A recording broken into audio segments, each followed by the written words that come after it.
All right. Hello, my name is Abraham Gomez. I'm a bassist and a music education major, and I did my project on the chorus effect.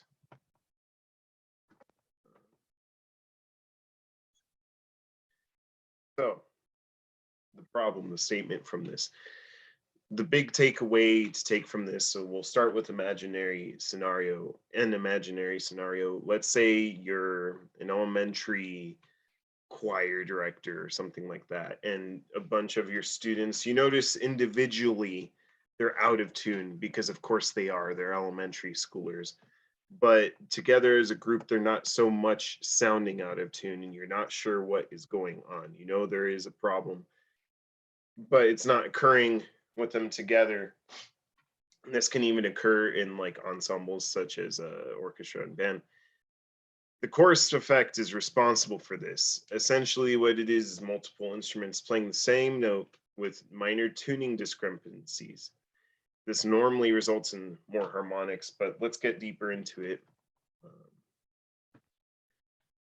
So what exactly is the chorus effect? The chorus effect is an audio effect that occurs when individual unison pitches are played at the same time, but have slight inaccuracies with pitch and timing and perceived by the human ear to be in tune. So one of the other interesting things about the chorus effect is this can even happen when it comes to rhythm, according to what I was reading. Not only with tuning as far as minor discrepancies with tuning, but even if there's certain slight, of course, rhythmic discrepancies, and it's not just one kid in your ensemble doing this. The chorus effect is responsible for essentially allowing that kid to sound in time or in tune. So in essence, this is the acoustic principle I am demonstrating on. So of course, what I have here, and kind of already discussed it, the example for the chorus effect to talk more clearly about it is multiple violins each have a D note, let's say, and it's got to be in the same octave. The chorus effect doesn't necessarily work for if you're playing a chord across instruments, but if you have a bunch of instruments, say violins, having the D note, and as long as it's in the same octave, and if they're slightly out of tune with each other, but there's multiple of them playing together, they will be perceived as in tune to the human ear. The chorus effect can also, and I'll be talking more about this as the presentation goes on, but it can also make your ensemble sound bigger, which is kind of confusing, but this is an effect really used in audio engineering and stuff like that. So on with the presentation, if I can find the mouse. So how is it possible that we could hear out of tune notes together and they sound in tune, right? So the way it works, the basis of the chorus effect is constructive and destructive wave interference. So when you have constructive wave interference, two waves add up to reinforce each other. And as you can see in the picture, wave X and wave Y, they're both in phase with each other. They're both positive and or negative at the same time. And you get resultant wave Z, where the amplitude is much larger, right?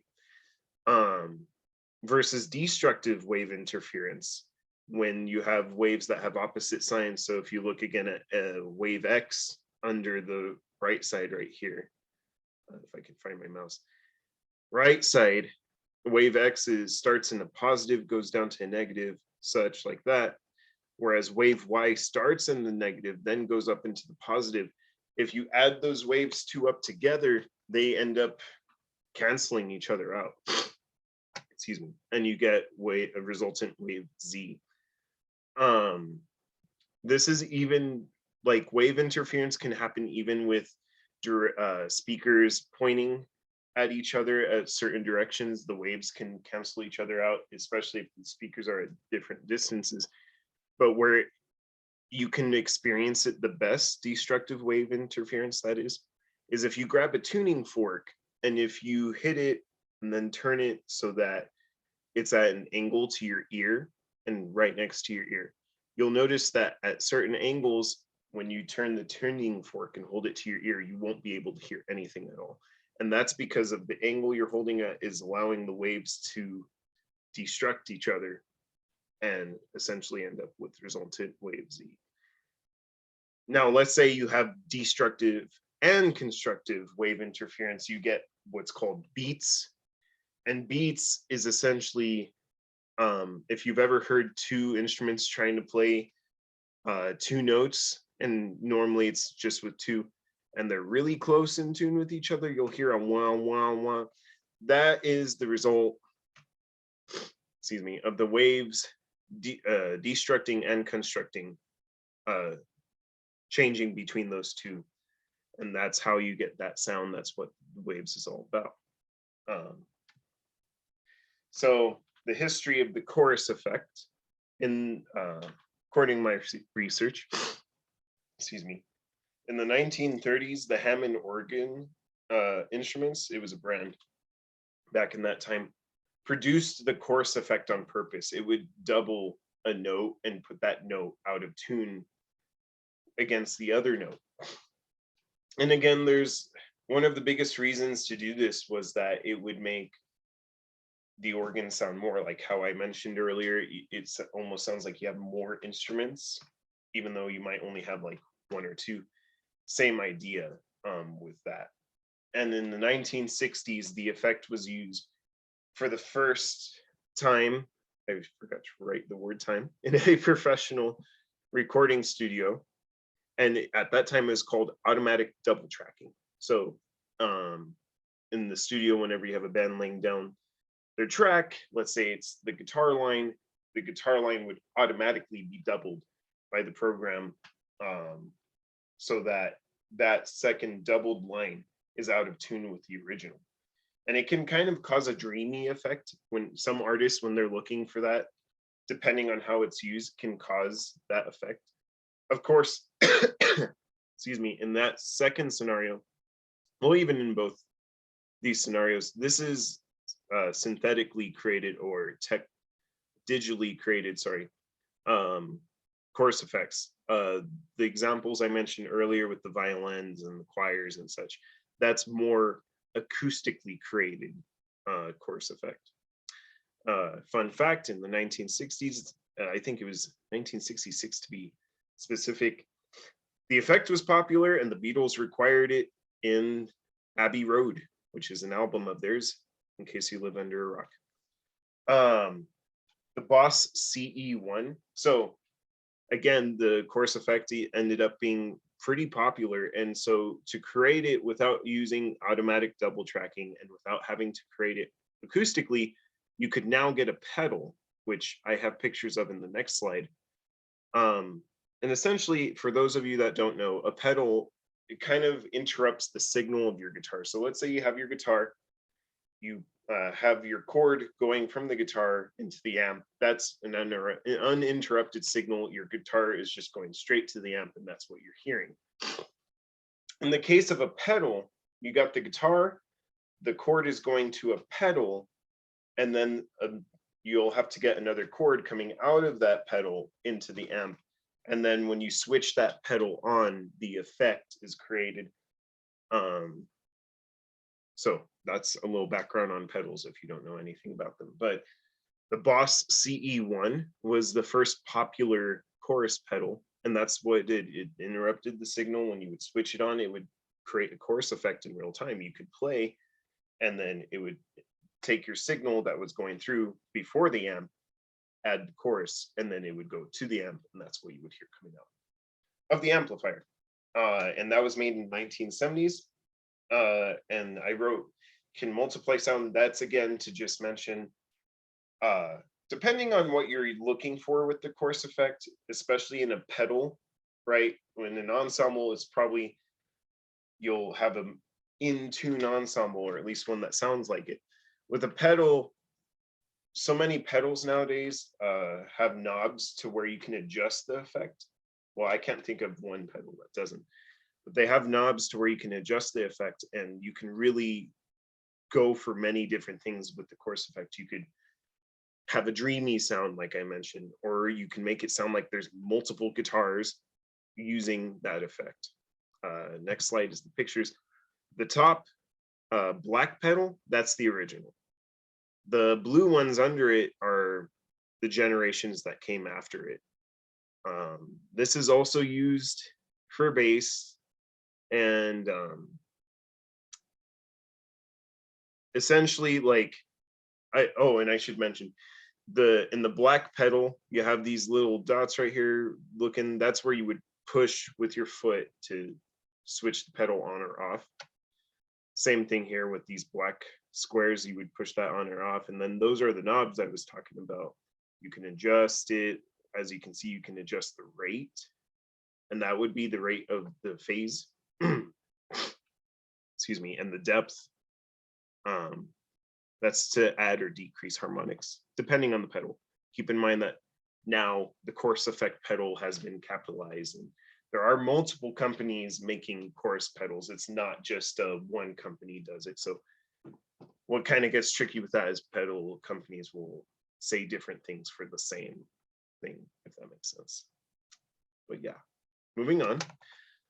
So how will I demonstrate the chorus effect? I will be putting 6 D strings on the guitar, and they will all be closely in tune to D, but not exactly in tune. When I was initially starting this experiment project, I found that if one of the strings was in tune, but all the others were out of tune, you could really hear that out of tune.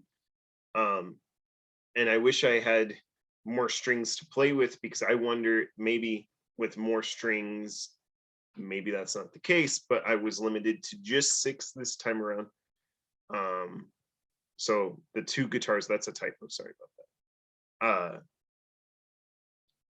But yes, it will be 6 D strings on one guitar, and the strings will be closely in tune to D, but not exactly in tune. I will strum 1 string, then 2, then 3, so on. And we'll have results from all of that. So we'll have data to look at from when I just hit 1 string, when I did 2, up to 6. And we'll be looking at it mainly in the frequency domain, but I also have it in the time domain. Originally, I was thinking that this would produce a stronger fundamental and provide more harmonics, but what I found in this experiment when I was collecting the data is that it produces a lot more harmonics, but not necessarily a stronger fundamental.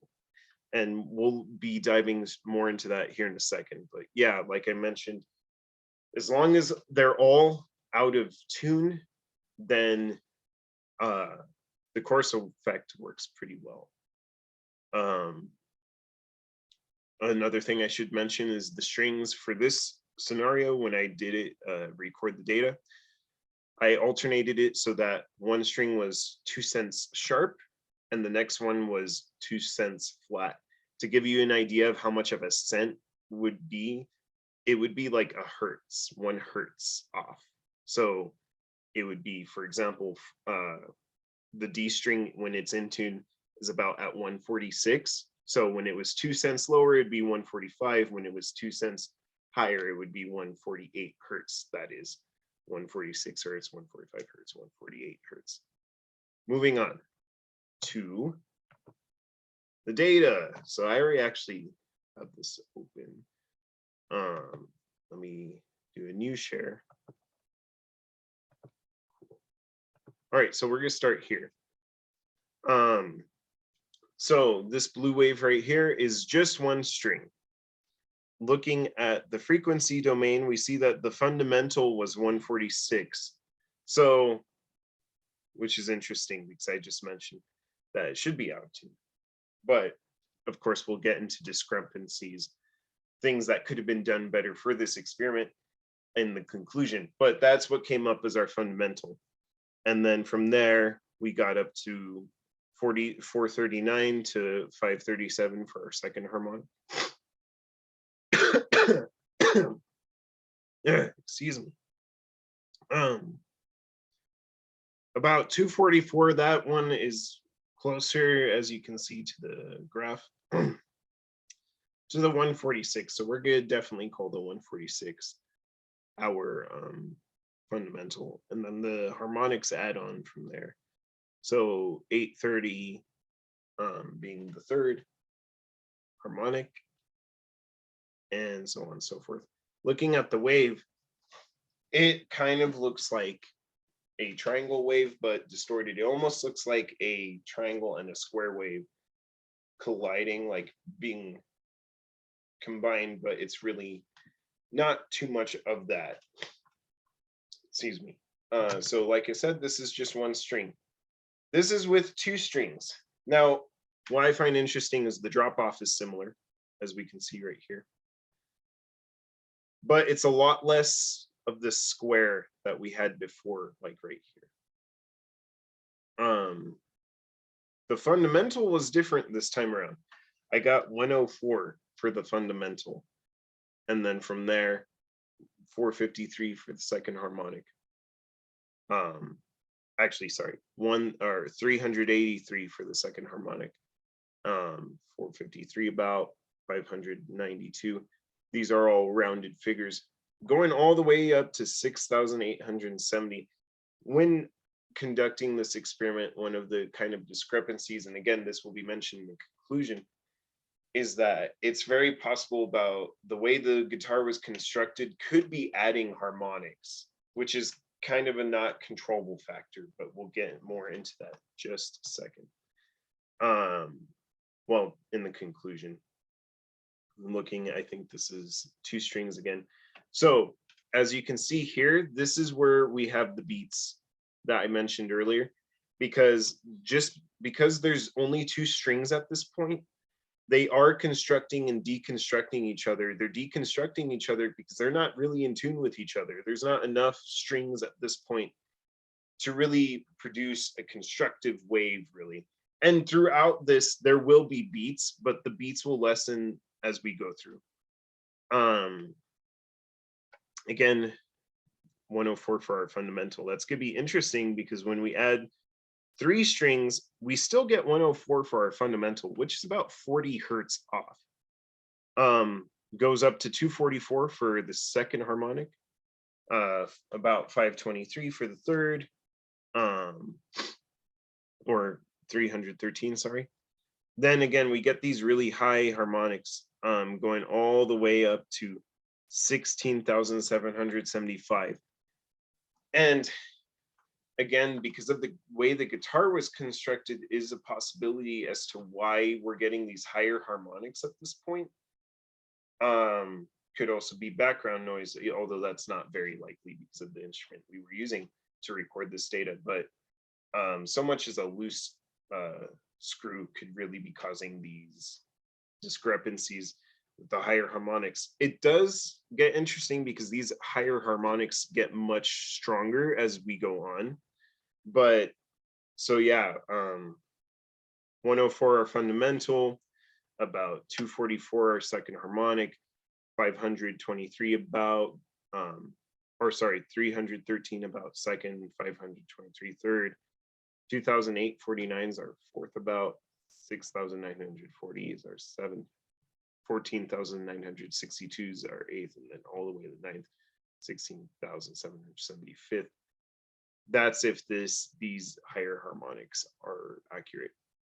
And what I can point out at this point is you'll notice with in the time domain, the sound has kind of a crescendo, a little bit of a lead in into the highest point. What's responsible for that is the way I'm strumming. I'm not hitting the last string until that highest peak is hit. And then we can get a closer look. So those are the beats right there. Whenever the amplitude, and I should have mentioned this earlier, whenever the amplitude is at its highest is when we really have some good constructive waves. But whenever it has these drop-offs right here is where we have the deconstructed waves. And here it starts to get a little more square, as opposed to the triangular waves we had earlier. Again, 104 for that fundamental. It's going to get interesting as we go on with that fundamental. So now we're on to 4 strings. 104 is still our fundamental, which is the reason why I keep mentioning that is these strings are supposed to be tuned close to 145 hertz. So that is interesting. But this is our strongest fundamental yet as we get 1 volt for the amplitude. And then from there, we get 244 for the second harmonic, 383 for the third, or 313 thereabouts, going all the way to 523, 592, 732, 1290 right here, 1429, 6870, 6940, and so on.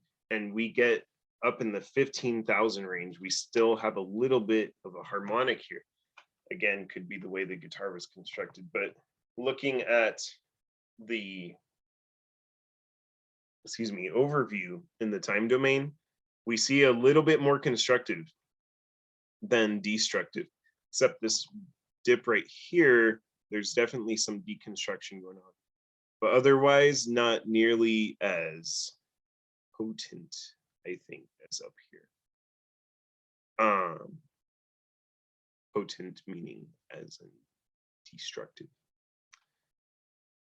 And again, pretty square, especially right here, and then you get those dips offs, and a little bit of a triangular wave in there too, but it's getting more square as we go.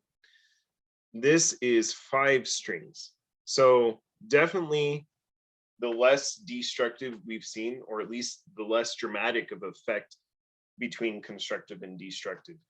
And our fundamental is a bit closer to what we should be getting, 122 hertz. And again, that's the strongest, with the amplitude being 1 volt. From there, the second harmonic would probably be definitely 268, going on to 415, 561 for the preceding harmonics. Here we do get one out in the 10,000 range, and let's go ahead and compare that. The 10,000 ranges here, this is the 4th string. We got a little bump in 15,000, could be some weird discrepancy because then we go into the 5 strings and that's not there. But comparing the 10,000 with the 4 strings as compared to the 5 strings, we definitely have a stronger harmonic here, which reinforces the idea that with more strings, more instruments playing the same note, you will get stronger harmonics, not necessarily, at least according to this data, a stronger fundamental, although in theory, that's what should be happening. I guess you could argue that since we hit 104 roughly every time, like that one was 104.63, and same thing here, 0.63 hertz. Let's just check the 30. Yeah, so it definitely does seem that the harmonic is consistent, but it's not really what we want it to be tuned to. We were on 5, right? So again, the least dramatic difference between the waves destructing and constructing each other, and much more of a square wave going on here, much more of a square wave, which is exactly what you would expect when you're adding up these sine waves. All right, now for all 6 strings, I definitely think my hand was a factor in how this came out, but going into it, the fundamental was 122 hertz, 1 volt for the amp. So again, as we're adding these strings, the fundamental is getting stronger in amplitude according to this data. And we're getting closer to the 145 range that we want to see, because that's what the guitar should be in tune to anyway. From there, it goes up to 268 for second harmonic, 362, so on and so forth, 561, 854.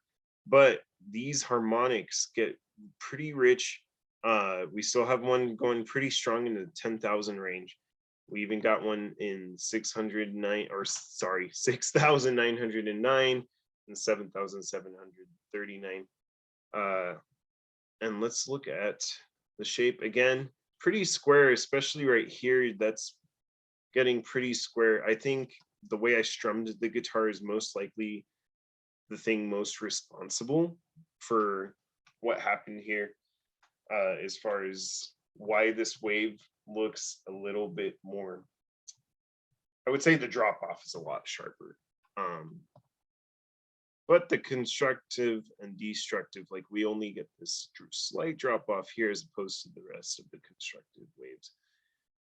So I think the way I strummed it here might have had an effect, but again, much more harmonics. The fundamental is stronger in amplitude as we go up. And just for the sake of experiment, I did do 6 strings that were completely in tune to D, well, as much as I could get them in, because, you know, I guess the tuning app I was using was not completely precise for each one. But this one, we did get harmonics all the way up into the 17,000 range, 17,138 for this highest harmonic here. The 10,000 range, as compared to the other ones, is not as strong. But our fundamental, which was right here, 146 hertz, that's what we were looking for. Now, another thing to think about here is that we did restart the program at this point. So we'll talk more about that in conclusion. But that wave is a lot cleaner to what we saw. And this is, although I am demonstrating the chorus effect, which is the idea of these things being out of tune with each other, of course, in tune is going to provide a better result. This wave is a lot more consistent as compared to the other waves that we looked at. And we got, like I said, harmonic going all the way out into the 17,000 range, starting at 146, but we build from there to 244, 439 hertz, 537, so on and so forth, into the 4,541, 6,884, and 14,990. Anyway, back to the presentation, well, the PowerPoint at least. So we looked at both, and oops. Now for some real life applications, of course, as we spoke earlier, the choir, orchestra, band scenarios, if you have all these instruments playing on the same note in the same register, then you will probably have a good chance, even if they're slightly out of tune from each other, a good chance of them sounding in tune. You should still teach them to be in tune, be a good teacher, and teach them to be in tune. But if you're doing that, and you know they might not be perfect all the time, but if they're close, you won't get that effect too much. And going into the real life applications for electronically created course, like I said, there's pedals for guitars. They also have some for basses, and it's a common thing to be had in sound engineering applications and programs for whenever you're recording in the studio. These are created electronically, not acoustically. Electronically was the word I was looking for earlier. Conclusions. The guitar with the tuning discrepancies versus the guitar that was completely in tune. I personally thought the even strings were better. In other words, when we had 4 strings that were strummed together with the out of tune guitar and 6 strings, I thought those were pretty good. But according to the data, the 5th and 6th were the best, as that's how we had the strongest harmonics and the most harmonics. When it was just 2 strings is when we had the most amount of beats, the most amount of destructive wave interference. Of course, the guitar that was in tune had the best fundamental, but this is thinking about, considering that whenever I was recording this data, the program, we had to restart it at that point to record the guitar that was completely in tune. So because of the program being refreshed in that state, it might have been more accurate, and it might have recorded the other results better. That's just something to think about, something to change, which leads me into things to change to perform this experiment better. I would have loved to have gone up to 12 strings and having 2 guitars, but just wasn't really, for this at least, wasn't super possible. Another thing I would have loved to have is lock-in tuners. As I was doing these trials, strumming more strings together, it's very possible that the strings were out of tune to each other a little bit, like got out of tune. You can buy lock-in tuners for your guitar, and that will keep the string exactly where you want it. They're just manufactured different as opposed to regular tuners. And this is a guitar specific thing. I also would have preferred a clip-on tuner as opposed to the app I was using, but none of the clip-ons I had available to me had the sense reading, and the app I was using had that sense, and so that's why I used it. And of course, maybe a better program to record the frequency domain results and such like that could have resulted in maybe the fundamental was different. Maybe it wasn't 104 originally. But regardless, thank you for making it through this presentation with me.